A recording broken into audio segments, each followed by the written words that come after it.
to me, I'm worth it. Baby, I'm worth it. I'm worth it.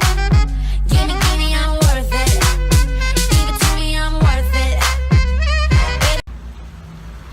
Olá, você sabe o que é ou já teve bruxismo na infância? Bruxismo na infância, o que é isso? Deus me livre! Na minha casa, minhas crianças nem brincam com isso, sabe nem o que é isso. Senhor, você sabe o que é ou já teve bruxismo na infância? Bruxismo? Eu, rapaz, não mexo com isso não, me respeita, espera bem ainda. Calma, senhor, calma. Espera bem, eu vou te mostrar. Cadê?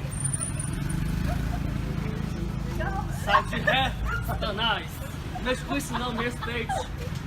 Olá, hoje nós iremos esclarecer sobre o que é bruxismo na infância, sendo que muitas pessoas ainda não sabem ou não conhecem o que é bruxismo na infância, e nós estamos com dentistas para esclarecer, para desmistificar sobre o uso da toxina botulínica nas crianças.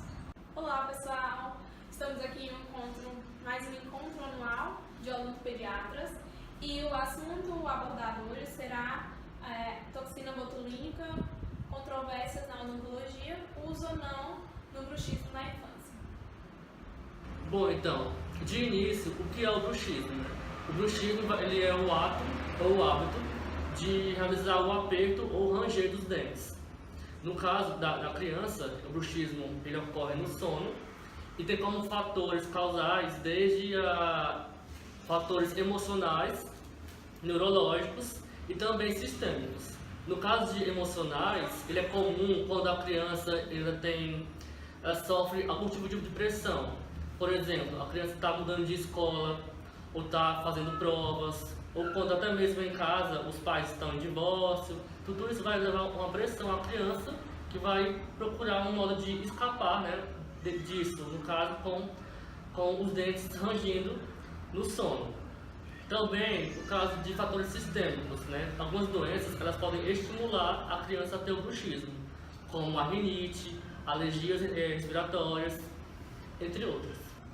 Olá, o bruxismo na infância ele é de origem central, né, mediada por neurotransmissores, principalmente a dopamina. Bom, mas o que vem a ser a fisiologia desse bruxismo na infância?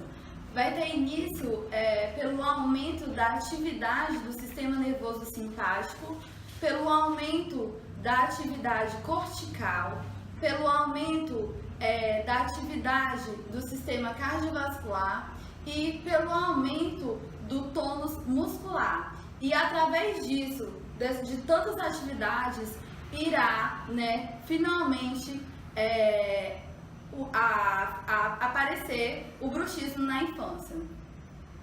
Bom, e como diagnosticar o bruxismo?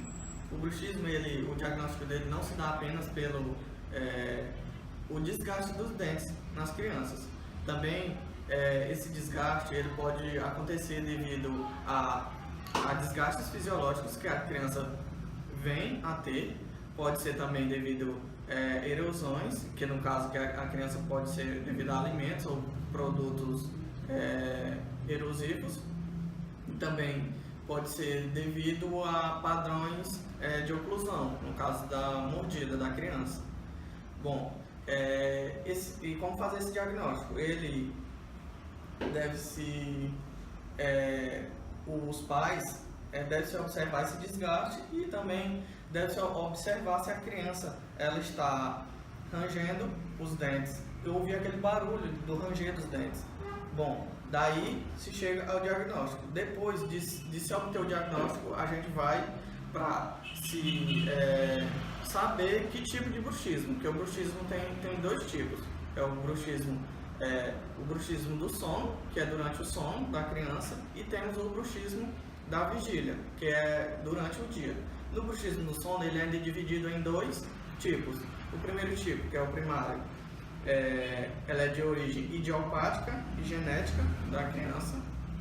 E a secundária, ela está relacionada a fatores ambientais ou problemas sistêmicos da criança. No caso, pode ser o obstrução de vias aéreas, que acaba que a criança, com essa obstrução de vias aéreas, a criança ela não dorme bem, ela não tem aquele sono profundo e acaba que ela range, né, os dentes, provocando esse bruxismo. E o bruxismo da vigília, que é durante o sono, os pais eles vão observar, né, durante a criança brincando, jogando videogame ou alguma coisa, vai observar esse hábito dela estar rangendo os dentes durante o dia. E é isso. Bem, em relação ao tratamento, o primeiro passo que iremos dar vai ser descobrir o fator causal. O que está causando esse bruxismo na criança? Detectando esse fator causal, nós iremos tratá-lo e, em geral, o bruxismo irá desaparecer. Na questão do tratamento, não depende apenas de nós, dentistas, depende também do otorrino, do fonoaudiólogo, do psicólogo, ou seja, de uma equipe multidisciplinar.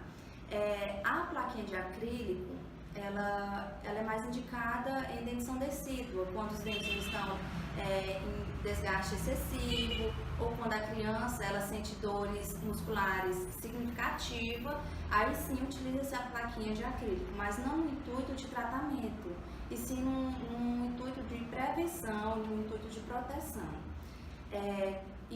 Tem também a higiene do sono. Higiene do sono, sim, higiene do sono. Essa higiene do sono é um tipo de... fazer com que a criança ela tenha um sono mais tranquilo possível. Então, 1 hora antes da criança dormir, os pais devem desligar todas as luzes, desligar celulares, tablets, TV, não brincar, fazer brincadeiras de correr, pular, cócegas, para não agitar a criança. Tem também, 30 minutos antes, aconselha também os pais banhar a criança em água morna, no intuito de relaxar a criança e também evitar comida em excesso antes do sono, para que a criança ela não vá dormir de estômago pesado, para não interromper o seu sono. E é isso. Olá, falando um pouco sobre o tratamento do bruxismo na infância, alguns dentistas, cirurgiões dentistas, optam pelo uso da toxina botulínica. No entanto, ainda há algumas controvérsias, né, contra esse uso, vamos entender um pouco sobre o mecanismo da toxina botulínica para eu poder explicar, abordar sobre o uso ou não dela na odontologia. Então, ela vai diminuir a liberação, vai ter um esquema aqui mostrando uma liberação da acetilcolina nos terminais motores, e isso vai diminuir a contração muscular. Então, por que não usar ou usar a toxina? A toxina, segundo a Sociedade Brasileira de Disfunção Temporomandibular, no último encontro, eles falaram que esse uso não diminuirá a frequência. Os pacientes que tiveram o uso da toxina manterão a mesma frequência, a mesma duração e número de eventos eletromiográficos, ou seja, o mesmo número de contração. Além disso, o uso da toxina não vai diminuir ou não vai abortar esse uso da placa interoclusal, porque o bruxismo, como falo pela minha amiga Juliana, a doutora Juliana, ele é de ação central, e o uso da toxina é de ação periférica, age nos terminais motores, nervosos motores das fibras musculares. Então, o que acontece? Não vai ter uma ação central e não vai dispensar esse uso da placa, porque ainda vai continuar tendo contato oclusal e o desgaste.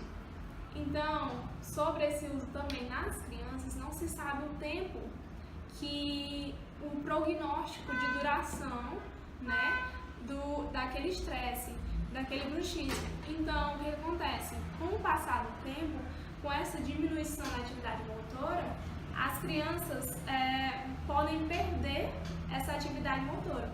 Então, não é indicado e não é comprovado cientificamente que a toxina botulínica é bom para o bruxismo. Então é isso, pessoal. Obrigada. Bem, por hoje é só. Espero que tenham gostado e tenham esclarecido todas as dúvidas quanto a isso. E até a próxima. Bom final de semana. Something brand new.